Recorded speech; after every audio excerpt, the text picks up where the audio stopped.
Next is from Kevin Gilroy. This is interesting. This subject is Lashley. Who? Kevin Gilroy. Kevin Gilroy. Oh, Gilroy.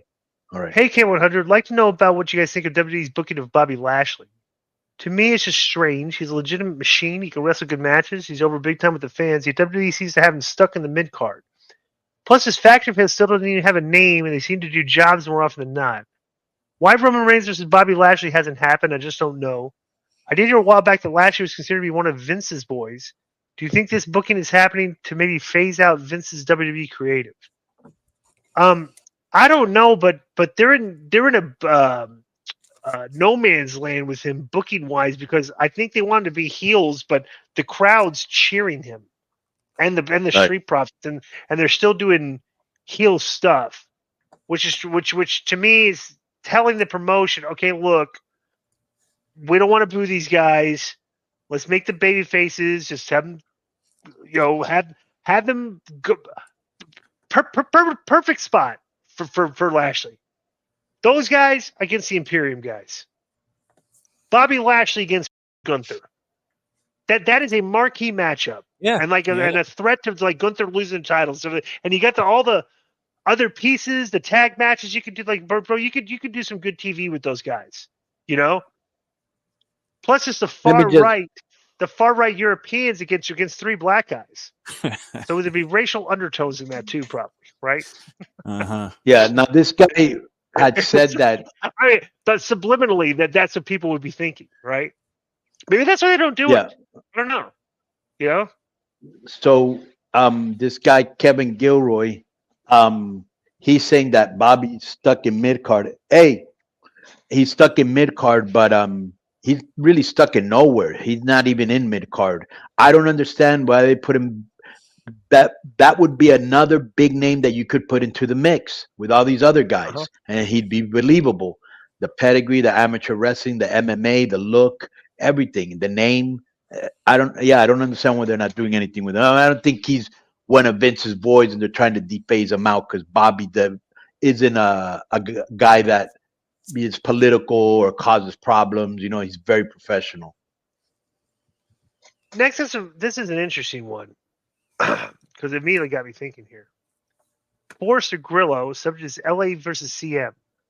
On Busted Open, Bubba Ray always references inside sources to WWE, mentioned that he was told before the whole CM Punk drama with AEW this year and his return to WWE. The original plan idea for WrestleMania was LA Knight versus Seth Rollins at WrestleMania, with, he assumed, LA Knight going over and becoming the new champion. Now, plans have clearly changed, and the latest talk is Punk versus Rollins and LA Knight versus Logan Paul at WrestleMania. It's hardly a big step down, but do you think, maybe behind the scenes, this could cause some heat between Punk and Knight? Or do you think Knight should just be grateful to be on the card at all? I mean, Knight's going to be very prominent on the card because he's over huge, But I absolutely think that if you book these guys correctly, actually, Punk is going to be on Raw though, and I think Knight's on. So. Yeah, if these guys were on the same show, you could book them each in an angle, where after the angle that they're in, they come out against each other, and I think that'll be good verbal confrontations. Bro, they got a lot of good verbal battles that will provide good TV that they could do right now. A lot of them, It's very easy. Yeah, and bro, Logan Paul and LA Knight is a good verbal battle because Paul's great on the mic. Do you think that's a step down? The guy says, "Hey, is that?" I mean, it is, but it is because it's a difference between him wrestling for the world title on top. No, and now he's going to be lower on the card. No, bro. Logan Paul's a huge draw. About world title, I know that's what I was going to say. Yeah, it's the buzz you're generating, the press conferences, the shows you're going to be invited to. Logan Paul can go to Jimmy Fallon. So can all these other. Not everybody is going to be invited to Jimmy Fallon. You know what I'm saying? Yeah, so I mean, going to ESPN, they're doing a great job. And going back to the next letter, I don't know why Bobby Lashley isn't in the mix. I mean, look at the LA Knight. Like, imagine him going on like one of these talk shows or something. And people looking like Who's this And I think he's guy? from Hollywood because he was living there for sure. He is from Hollywood. It's like Right, a handsome right. guy. Like he looks like $1 million, right? So it's like, yeah, it's Right. like, He knows how to talk. He's witty. He's smart. Yeah. he's entertaining. They're doing great right now, bro. You got to give them the props. He's an entertaining guy to hang around. Like I've hung around with this guy the longer. He's an entertaining guy to be around. He's just like, yeah, he's yeah. I mean, he's got it, you know. Next is from Calgary, and the subject is Eddie promo. Calgary, Bablo Island, Ontario, on the Detroit River, Tuggles D'Amour territory.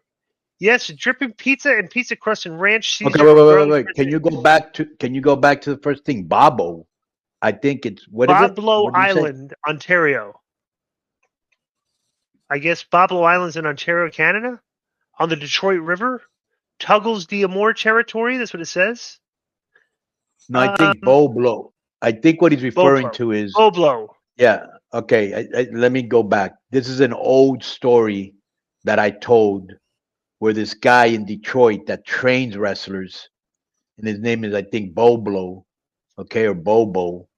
He's referring it to Island because Bobo was supposed to, like, you know, hook up with wrestlers, and I alluded to the fact that I think maybe Alex Shelley and Chris Sabin might have been, because I think he was one of the traders. Okay, so that's why that's pretty. Wow, what a callback! I don't want to see the YouTube.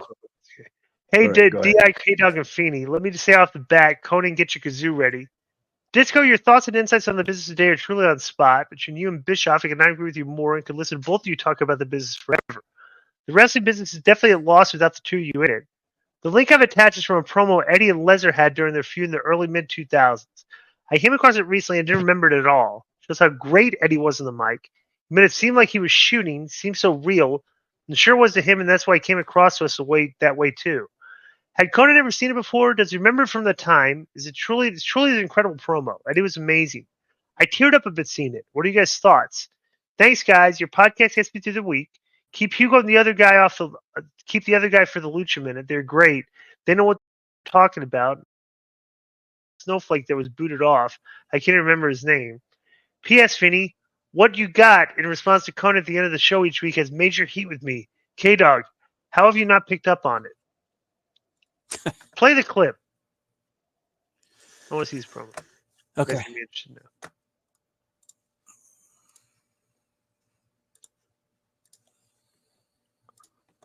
I really hope you are addicted to losing, because this Sunday at No Way Out, you're going to get your fix.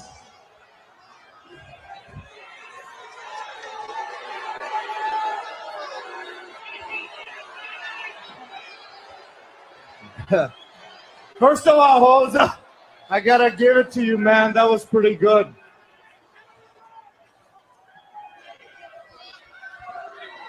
You want to talk about addiction? Listen. You want to go down that road, vato loco? Pues órale ese. You know what, Holmes? We're going down that road. Well, let's do what we say in Spanish. Vamos a decirlo al Chile. Let's tell it straight up, man.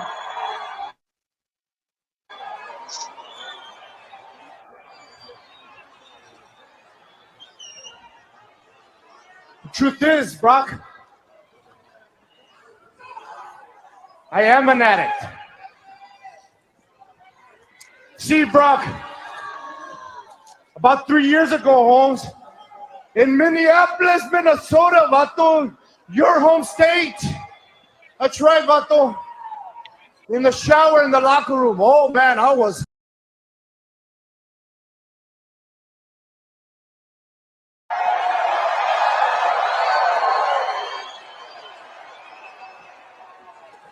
And I don't remember much about that night, I said, but what I do remember, they carried me out of that arena and they carried me straight into rehab.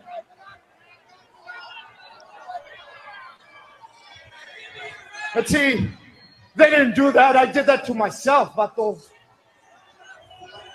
But that was just the beginning of it, I say.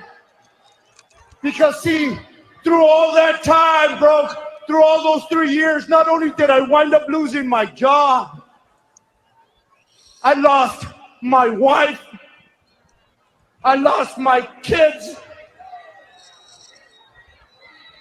and I lost myself.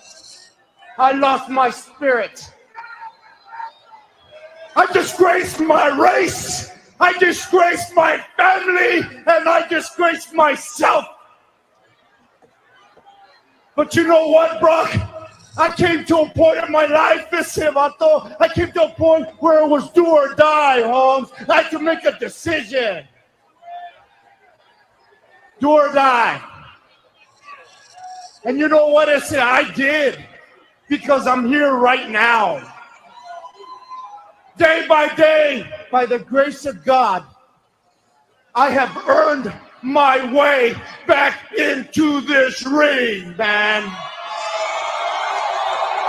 Day by day, by the grace of God, I have earned the respect of my kids again. Day by day, I have earned my life back. And see, Holmes, when I stand across you and I see that across your waist, you know what that symbolizes for me, I say? That symbolizes for me, I'm sorry. That's my way of telling my family I'm sorry. That's my way of telling my kids I'm going to provide a better way of life for them. I'm going to get the bikes that they wanted. I'm going to give them a better education. That's my new addiction, home. See, when I step into this ring, yeah, bro, I am addicted. I'm addicted to the high that I get from them.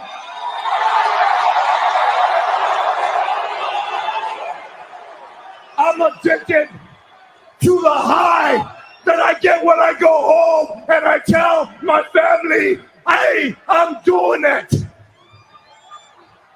I'm addicted to the satisfaction that I get to tell everybody like you that didn't believe in me, you can stick it up.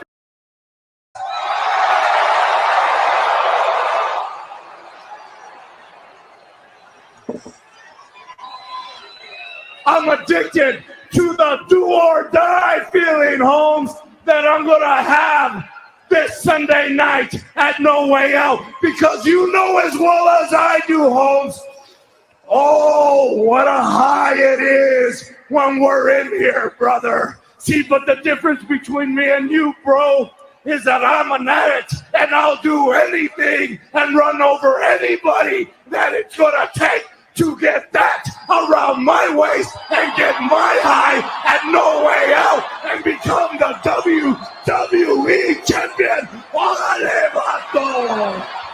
Of course, that's a great promo, and I talked to him about after that promo. Yeah. Wow, yeah. That was a great promo, huh? Yeah, I followed everything Eddie did. He followed everything I did, and we both followed everything Ray did. You know, we've always, you know, and I told him that was beautiful, bro. That was, I think he told me, I'm not sure, and you could check this out, Joe. I think he told me after the match, Brock was actually crying. After the match or after the promo?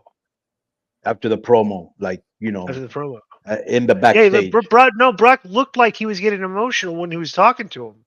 Because he kind of had the wrestler gimmick going on. He was like laughing at him, and then like, you know, it went on. He was kind of like, he looked kind of serious, you know, right? Like Brock did. And the thing is, that promo was straight from the heart, because when he said, "I had to work myself back to get respect," that was true. I remember him being on the Indies with a Bible, and him and him telling me, "I can't go out, Carlos. I'm being monitored.